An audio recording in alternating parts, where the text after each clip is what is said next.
Hello everyone, my name is Ty and I hope you're doing well. Recently, I asked you to give me your best questions about Dying Light the Beast, and there were some I couldn't answer, but there were a lot I could. I do my best to be informative here, so if you learned something new, then feel free to subscribe, and let's dive into it, starting with the question being if photo mode will return. And that is a yes. I definitely took advantage of it, capturing some pretty cool shots. If you played the second game, then you know what to expect, it's the exact same. Are there car bombs from the first and second game? And the answer is no. The only traps I came across were electric fences you can activate. Are there different variants of Volatiles? And technically, yes. One of the trailers did show an invisible zombie, but now I'm thinking that's more of a chimera boss fight instead of a volatile variant you can just find in the open world, but I'd love to be proven wrong here. I did ask Taman, which is the Dying Light franchise director, if you can find chimera regularly in the open world, let's say after you complete the story, and he said no. They're really only tied to the main story. Do you have a certain amount of weapon repairs? And no, this is something I can see changing, but they currently allow you to repair weapons as much as you want. You can repair from the inventory or even the weapon wheel. Moving on is wall running, a skill you have to unlock, and that's also a no. It's something you have unlocked from the very beginning of the game. Are there different difficulty options? And yes, there's survival, which is the recommended level, story, which is for those that want just,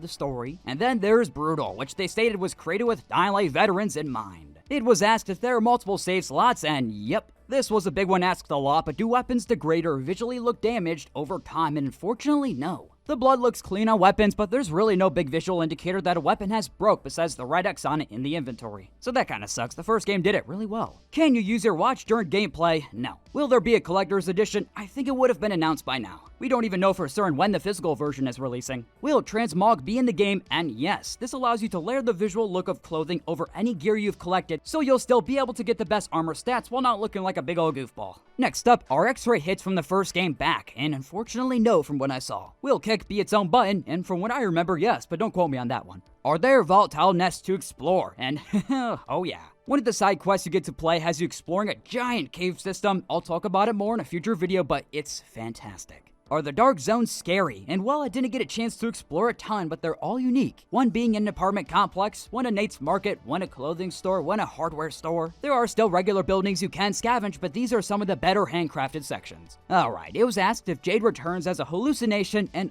well, there are some throwbacks to past characters from both games. And that is all I'll say for right now. Moving on, does the sun move? And honestly, I didn't think about it in the moment when I went to go play, but I've heard from multiple sources that yes, the day and night cycle is much more like the first game where you can actually see the sun and moon transition across the sky, and not fade from one JPEG to the next like in Dying Light 2. Is Kyle Crane hot?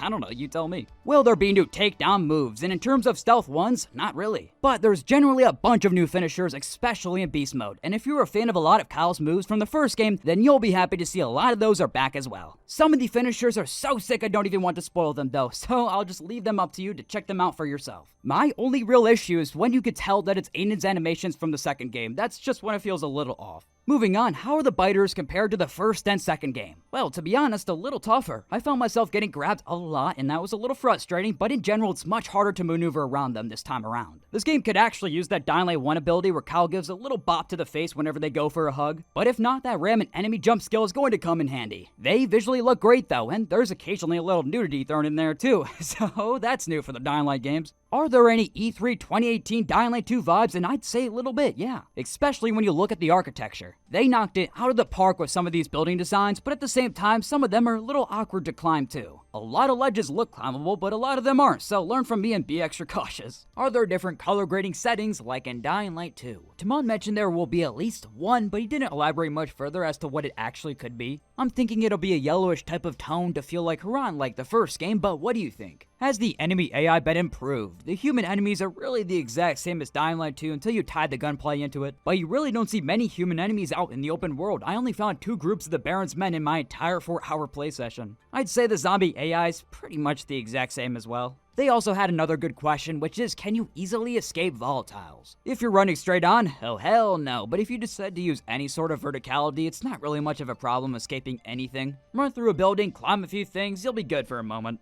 Is Boba the Beaver in-game? There are multiple Beaver statues all around Caster Woods, but I haven't come across an actual Beaver costume, gear, something along those lines. Alright, moving on. How do the weapon mods look? They're about what you'd expect if you played any of these games before, but they do have much more of a crazy or fantastical element to them. I'm not sure how else to explain it. Will there be a premium edition? Yes, they did confirm a deluxe edition. Will there be upgrades for cars? Nope, only cosmetic skins. Can we drive in first and third person? Yes, it's an easy one-button switch. Does the world in terms of ambience feel similar to Dying Light 1? And sort of. It's like the prologue of Dying Light 2 mixed with the countryside from the first game's DLC. How does the parkour feel? Pretty similar to Dying Light 2 with a few new animations mixed into there. My only real complaint is how slow you climb, and the story makes you climb a lot, but I'm sure as the story progresses you can go a little bit faster. Will the Beast have mod support? And we actually asked this in person. We're basically told they're waiting to see how the game does at launch and then they'll go from there. How are the ragdoll animations? This is a controversial one, but I didn't think they were bad at all. There were points where I'd kick a zombie out a window and they would flip around in the air, or I'd make a zombie tumble down a rooftop, smacking into the wall. It always looked pretty good in my eyes, but it seems a lot of people wanted more like the first game, and I get it. They truly cracked the code there.